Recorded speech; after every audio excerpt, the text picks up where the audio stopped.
And we have here today IFBB Pro Bodybuilder, Stan Curly Top McCurry, aka Topamania. Hello, glad to be here. So that's a lot of names. So which one should I call you by? I prefer if you call me Curly Top. Curly Either Top. Top or Curly. I'll just go with Top. Okay, that's cool. Okay. I can live with that. So how many years have you been competing? I've been competing for about 12 to 14 years now. And what competition and when did you receive your pro card? And how tough was it? I got my pro card in 1995. I did the IFB Mr. North America, which is an international contest with a Mexican athlete, Canadian athlete, American athlete.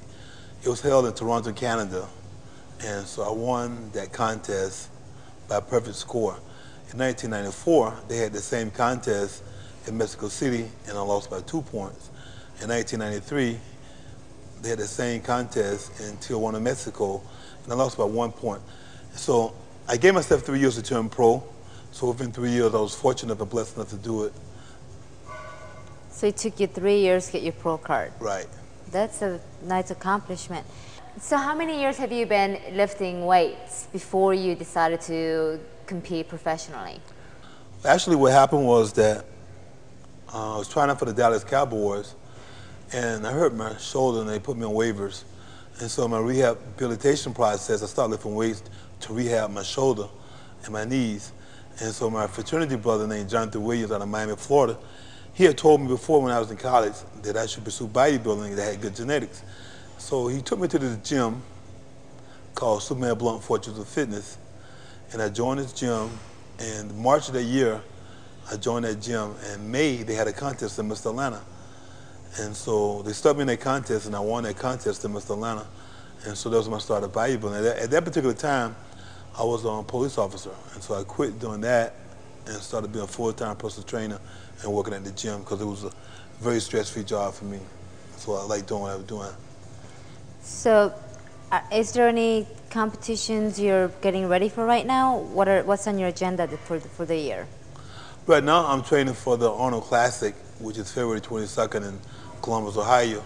And then after that, I have a slew of contests after that, which is over in Europe. Did you have any role models or any mentor, any significant figure that helped you through your journey? Lee Haney was my mentor. And Lee Haney, to me, was a great champion in the gym as well as out of the gym. And so he really taught me everything that I know today. And I was very fortunate enough that I became close friends and spiritual friends with him because he taught me how to be a champion, as I said before, in the gym as well as out of the gym. And it really taught me a lot of good techniques about bodybuilding and supplementation. Now, the question that all the ladies out there would like to know, what is your current status? Single, dating, married? No, actually, I'm single and I'm very much available to the right woman if she knows how to cook. She knows how to cook. She got to be able to cook. So she's got to have a resume from with about, what, 10 years of restaurant experience and a photo, I'm sure, right? All right. Because the looking good and a nice body, that's really just secondary to me. But the main thing is, like I said before, is that she got to know how to cook and have a good heart and have patience. Because my sport is a very selfish, egotistical sport. So you got to be somebody that's compatible, really understand into what I'm all about and what I'm into, you know. So it takes a lot of stress off of me. It must be pretty difficult to maintain a relationship. I mean, all those months you're so focused and you have to be training and... Well, actually, if you got the right person that's compatible with you, that really understands the sport, then there's no problem at all. But it's just that if you got somebody who's really, that's not compatible, who really don't understand what you're doing and what you're all about, then really you can really have problems and be very stressful. Mm-hmm. So my thing is always try to find somebody that really understands the sport, really understand what I'm trying to do and what I'm all about, because it takes a lot of pressure, a lot of stress off me. What you don't need when you get ready for a show is just unnecessary energy that shouldn't be burnt. What about spare time? Do you get to have any during your pre-contest, spend time with friends and family? And what do you like to do, and how does it differ from your off-season? During pre-contest, I pretty much sort of like a loner, sort of, unless I, have a significant other. But I usually just go to the movies or stay at home and watch bodybuilding videos of my competitions and my competitors. And that's why I found relaxation doing that. So in the off season, I try to spend as much time as I can with my kids and have fun and eat out and go to different functions and stuff like that. Different clubs and stuff like that. Yeah, dancing. And right. So you just mentioned kids. You have children. I have two beautiful little girls, Tiara and Tyler. Your biggest fans, I'm sure. Of course. So I guess during the off season, you do still focus on maintaining and even developing your muscle mass, even during your off season. My off season, my pre-contest training is pretty much the same. Only thing that's different is that in my pre-contest, I'm training twice a day, an AM workout and a PM workout, and I'm doing cardio the same way, twice a day. And my off season is I'm only training one time a day, 45 minutes to an hour, and doing cardio maybe 3 times a week. Right. Now, on a scale of 1 to 10, how would you rate yourself in personality and in mood during your pre-contest phase? I know myself, if I'm like deprived from the kind of food that I want to eat, I just totally turn into a wicked witch of the West. I'm just like, watch out, you don't want to be around me. Well, actually now, my personality and my mood is a lot better than it was when I first started. So I'd probably rate myself probably 8 because I've learned through time and through maturity that I'm able to deal with people a lot better. I'm able to deal with situations a lot better now than I did when I first started off. So it's really not that bad for me now because my discipline level is so very high. Good. Now, upon entering your pre-contest phase, is there anything you do physically or mentally to get prepared? Is there any rituals that you do? What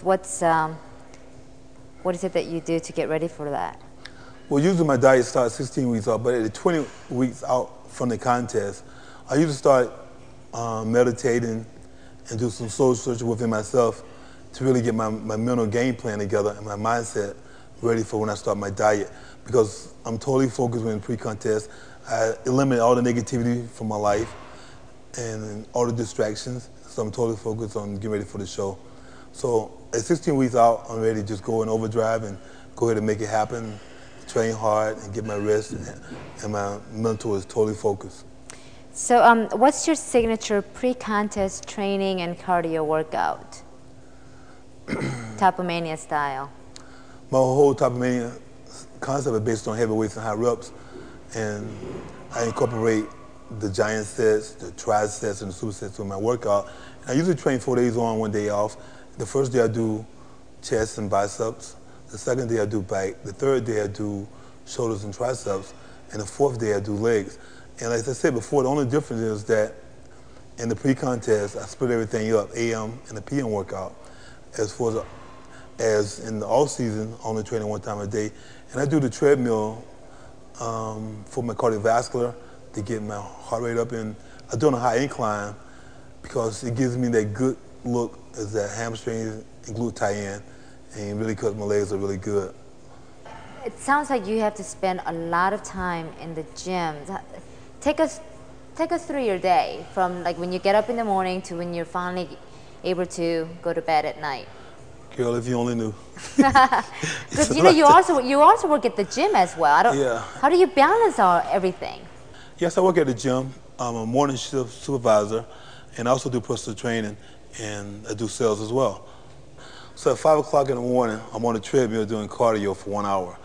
At 6 a.m., I have my first meal, which is usually 2 grilled chicken breasts. I have a couple of oats and 8 to 10 egg whites. Then 2 hours later, for that, I have me a protein shake. So I have me a meal and a protein shake every other meal. I just alternate every 2 hours throughout the day. So what's your favorite muscle group to train and why? I love training legs. Legs is my favorite muscle group. It's the hardest, it's the largest. And it's always a challenge for me to train my legs because my thing is taking my legs to another level and trying to lift the heaviest I can lift them and make them really burn, hit those good deep muscle fibers. So what are your choice of exercises that you enjoy the most? I usually do squats and heavy leg presses to build size on my legs. And then for my isolation movement, I do leg extensions and leg curls and lunges. So would you consider your legs to be your best body part? No, Do you have any? I don't think so, but maybe some people do, but I really don't. My thing is to have a balanced physique and work on my symmetry and try to be balanced all over. So I don't want anything really just to stand out. I try to make everything balanced and really look good. In your opinion, what is the most important cardiovascular and training tip for building muscle and shedding body fat? If this is something that you want to do, just don't have stuff with it and just go wholeheartedly and just have patience and remember, because it took me 14 years to get a body like this through training and muscle maturity, and it's not going to happen overnight. And just stay focused and stay motivated. Do you feel that it helps? Do you train with a training partner? Do you feel that it helps you when you do, or do you prefer training by yourself? It really helps me to train with a training partner, and I'm just fortunate I got a beautiful young lady that I train with. Now, from what I understand, training is only a part of bodybuilding, and the other part is nutrition. How do you view that? How do you rate nutrition to your bodybuilding? Nutrition and your diet is 85% of your bodybuilding, so the weight training is only 15%. It's very important that you eat right to look right. So if you eat the right foods and take the right supplementation, then your body's going to perform and it'll go through metamorphosis, and you're going to see the big difference. But if you don't, then you ain't going to see no results. So it doesn't matter how hard you go in there and train, but if you don't eat right and you don't take the right supplementation, then your body's not going to change. So it's very important.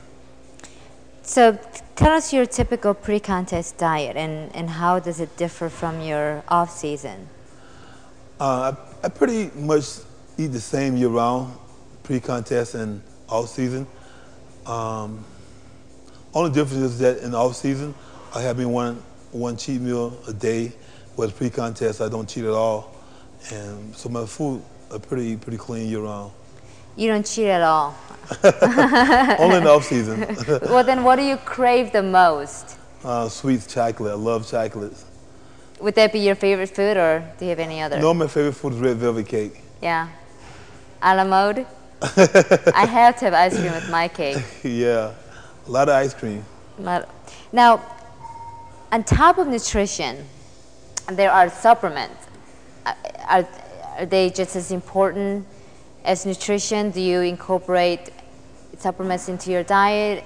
Your supplements are very important because the nutrients and minerals that you don't get from your diet, you have to get through supplementation. So it's very important so you can be able to recover from the workout and build muscles as well. So tell us your typical pre-contest diet and how does it differ from your off-season diet? Well, I usually eat like 8 times a day and I incorporate shakes in my diet. And like I said, I try to eat every 2 hours. Where in the off-season, I eat like every 3 hours, but I pretty much eat clean, as I said before, year-round. So it don't vary that much, except for in the off-season, I have my cheat meal, a cheat day, and in pre-contest, I don't. So it sounds like you have to eat tremendous amount of food. So who cooks for you? Do you have to cook for yourself? Right now, I cook for myself, so I don't have a significant other. So I'm not that fortunate, so I have to do it myself, which is very time-consuming. So do you get to still eat out at restaurants? Can you get what you want to stay on your diet? I wouldn't advise anybody to eat out, but I do for 8 weeks. From the first 8 weeks of my pre-contest diet, I eat out 1 time a day. The last 8 weeks, I don't eat out, period. It definitely sounds like it takes tremendous amount of dedication and willpower to do what you do. What do you do to stay focused and to inspire yourself to keep going? Well, actually, what keeps me focused is my little girls, which is my biggest bodybuilding fans. And so I know that in order for me to be the best I can be and create a lifestyle for them, that I need to go ahead and do what I need to do to make the sacrifices and not cheat and just stay focused. So that's what keeps me going. What's been the hardest thing you've ever had to overcome in the sport of bodybuilding? Politics. Because a lot of times in bodybuilding, the person that wins is always necessarily the winner, but the person that you thought should have won don't necessarily always win. So it's really the politics. Well, sounds like you're in it for a reason. And what's keeping you in this sport? It's just my love for the sport. I love the competitiveness of competing, and because it really doesn't mean that much to me to win Mr. Olympia. You know, true enough, I would love winning, but I'm not gonna die. I'm not gonna die trying to win it. So it's just the love of just being on stage, just the athleticness, you know, among my competitors and my peers and stuff. So I just love competing. I guess that tenacity that I got from football, you know, they just give me that drive to keep on doing it and the love for the sport. So you think the past 7 years that you have been involved in this sport, it's been worth it? Of course. If I had to do all over again, I choose the same sport again. Good for you. So where do you see your career, yourself in 5 years? 5 years, I see myself still competing. I'll probably be doing a master's and have my own gym. I'm not working for somebody else, but sitting down and telling somebody else what to do. So that's your ultimate goal? Yes, to have my own fitness center. Now, before we go, any last bit of advice that you would give to our members who might be considering entering this world of bodybuilding? If you want to be the best you can be, come check us out at muscletalk.com and get our CD-ROM, and make sure that you get Team Topamania video, which is very, very different from whatever you've seen before in the past. It's not a vanity video. It's a training video. It's a very informative video. It's a very instructional video. So you really can learn a lot from that video. And you'll be able to purchase it through muscletalk.com? Yes, and also I got the pretty ladies in my video as well. That always helps. Can they cook? And they can cook, as well as train hard. Thank you so very much for being with us today, sharing your information and your knowledge with our members. And hopefully in 5 years, I will see you in your own gym telling other people what to do. And please visit us at muscletalk.com for Top's video and upcoming interviews with other athletes next to come. And as an added bonus, we will also have a gallery of fitness models we have scouted personally. Along with our featured athlete every month, you will also get to know one of our models up close and personal.